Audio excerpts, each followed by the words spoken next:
नागिन विशाखा अपने नागवासियों का बहुत ध्यान रखती थी। कभी भी नागलोक वासियों पर किसी भी तरह की मुसीबत आती तो उसे नागरानी विशाखा हमेशा ही बहुत धैर्य पूर्वक समाधान कर दिया करती और नागरानी विशाखा के फैसले से सब खुश भी होते। एक रोज नागरानी अपने कक्ष में आराम कर रही थी और नागरानी विशाखा की दासी बेला भी उसी कक्ष में मौजूद थी।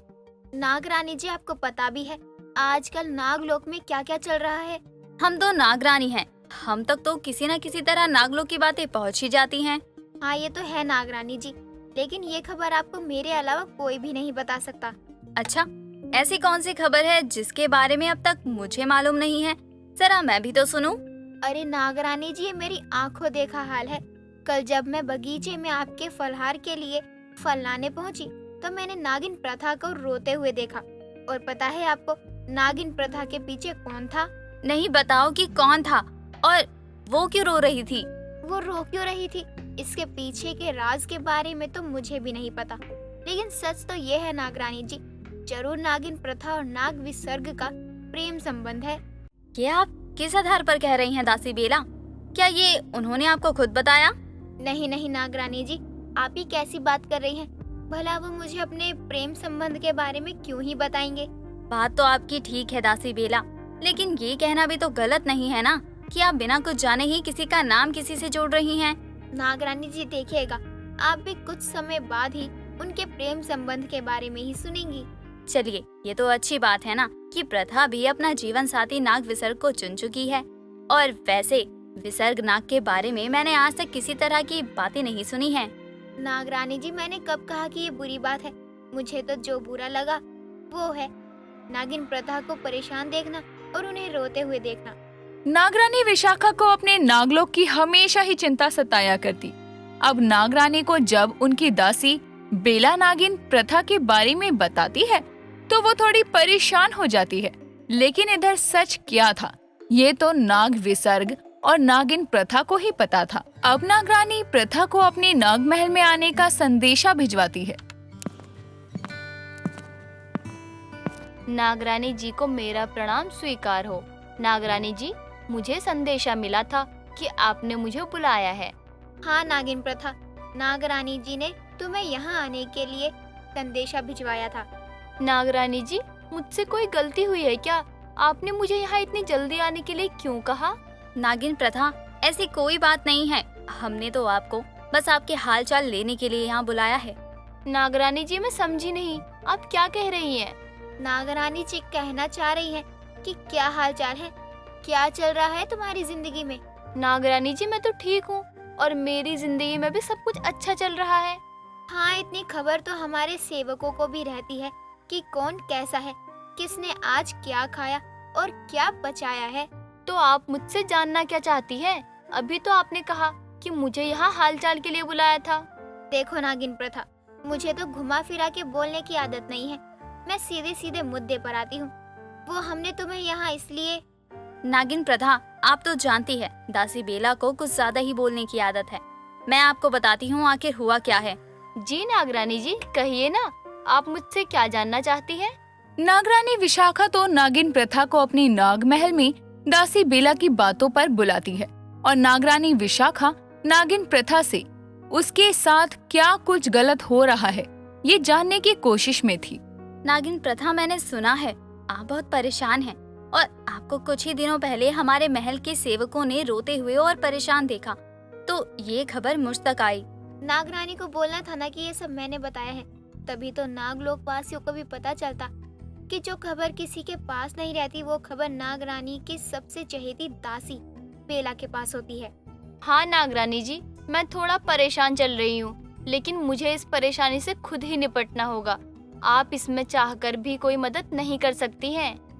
नागिन प्रथा, आप मुझे अपनी समस्या बता सकती हैं। मैं पूरी कोशिश करूंगी कि मैं आपकी मदद कर पाऊं। नागरानी, आपका बहुत बहुत धन्यवाद जो आपको ये खबर पता चली और आपने मुझे यहाँ बुलाया और मेरे बारे में इतना सोचा। नागिन प्रथा, आप पर अगर किसी तरह का दबाव है तो आप भी हमें बता सकती हैं। जी नहीं नागरानी, दासी बेला, अगर मुझे कभी ऐसा लगा कि अब मुझसे ये समस्या बर्दाश्त नहीं हो रही है तो मैं आपके पास जरूर आऊंगी। लेकिन मैं इस बात को और बढ़ाना नहीं चाहती हूँ। नागिन प्रथा, आप अपना ध्यान रखिए और हाँ, उम्मीद करती हूँ कि आपकी ये समस्या ज्यादा बड़ी नहीं हो। नागिन प्रथा को नागरानी इसीलिए अपने महल में बुलाती है ताकि वो नागिन प्रथा की परेशानियों को समझे और उसे कम कर सके। लेकिन नागिन प्रथा के साथ जो भी हो रहा था वो नागिन प्रथा किसी को भी बताना नहीं चाह रही थी। जिससे इतना प्यार किया, उसने मुझे धोखा देने में एक क्षण भी नहीं सोचा कि उसके बिना मेरा क्या होगा, लेकिन फिर भी वो अपनी गलतियों को नजरअंदाज कर रहे हैं। नागिन प्रथा, आपको हम कब से ढूंढ रहे थे और आप है कि यहाँ आकर बैठी हुई हैं। जी कहिए, क्या काम है आपको मुझसे जो आप मेरे लिए इतना परेशान हो रहे हैं? क्या आप अब भी वही बात लिए बैठी हुई हैं? आपको मैंने बता तो दिया था सब कुछ। वो सब मुझे जल में तैरना सिखा रही थी। मैं कैसे मान लूं कि वो आपको बस तैराकी ही सिखा रही थी, और आपको भी तैराकी का इतना भूत क्यों सवार है? मैं तो बस नदी के किनारे घूमने आया था, तभी मुझे जलीय नागिन आरूही मिली। उसके बाद हमारे बीच बातें हुई।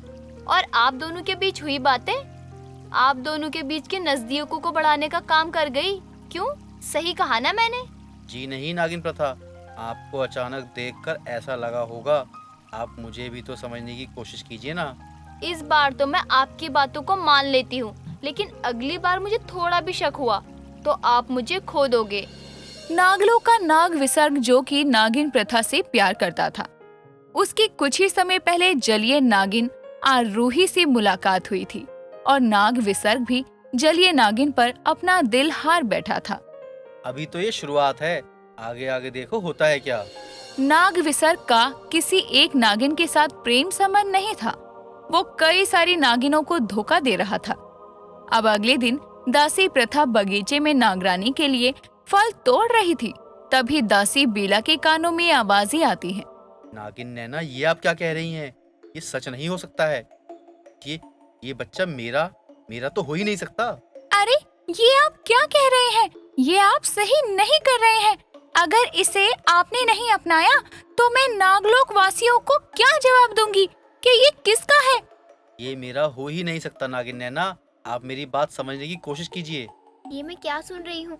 नाग विसर्ग और नैना का प्रेम संबंध है, लेकिन फिर नागिन प्रथा और नाग विसर्ग का क्या रोल है? ये तो बहुत गंभीर समस्या है। लगता है मुझे इसके बारे में नागरानी को बताना ही होगा, वो भी अभी के अभी। अब दासी बेला, जो कि बगीचे में नागरानी विशाखा के लिए फल लाने जाती है, वो नाग विसर्ग और नागिन नैना की बात सुनकर हैरान रह जाती है और अब दासी बेला महल पहुंच जाती है। नागरानी जी, एक बेहद बुरी खबर है, वो मैं आपको बताने आई हूँ, जिससे कई जिंदगियां दांव पर लगी हुई हैं। अरे दासी बेला, आराम से, क्या बात हो गई? आप तो बगीचे फल लेने गई थी ना, लेकिन अचानक आपको क्या हुआ कि आप इतनी जल्दी आ गईं?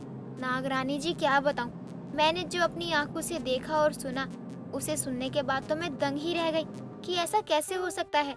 दासी बेला, जहाँ आप फल लेने जाती हैं वो बगीचा ही है ना? कहीं आप बगीचे की जगह झरने के पास तो नहीं जाती प्रेमी जोड़े की बातें सुनने? नागरानी जी, तौबा, मैं ऐसे काम क्यों ही करने लगी।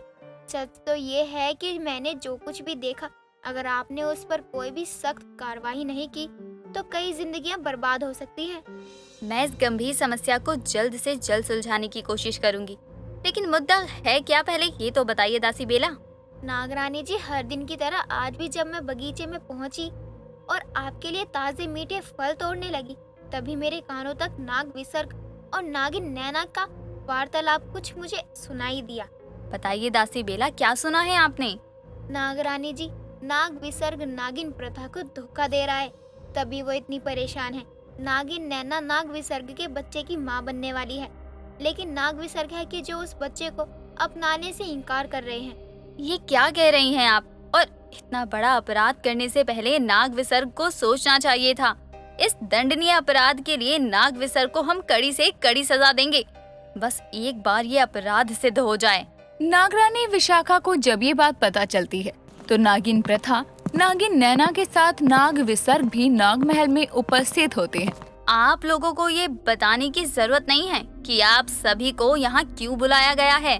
नागरानी जी, मैं एक बार और इन्हें याद दिला देती हूँ। दरअसल आप सभी को यहाँ बेहद गंभीर विषय के बारे में बताने के लिए बुलाया है, और वो है आप तीनों के बीच का प्रेम संबंध। दासी बेला, आप कहना क्या चाहती हैं? हम तीनों के प्रेम संबंध? मैं कुछ समझी नहीं।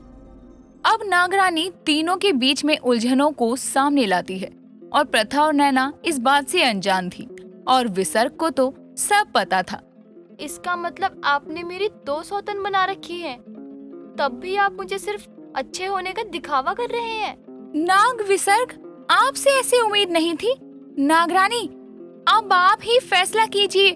नागिन प्रथा और नागिन नैना के सामने तो सारा सच आ जाता है, लेकिन नागरानी विशाखा नाग विसर्ग को कारावास की सजा सुना देती है, जिससे उसे भी ये एहसास हो ही जाता है कि उसने जो कुछ भी किया वो कितना गलत था।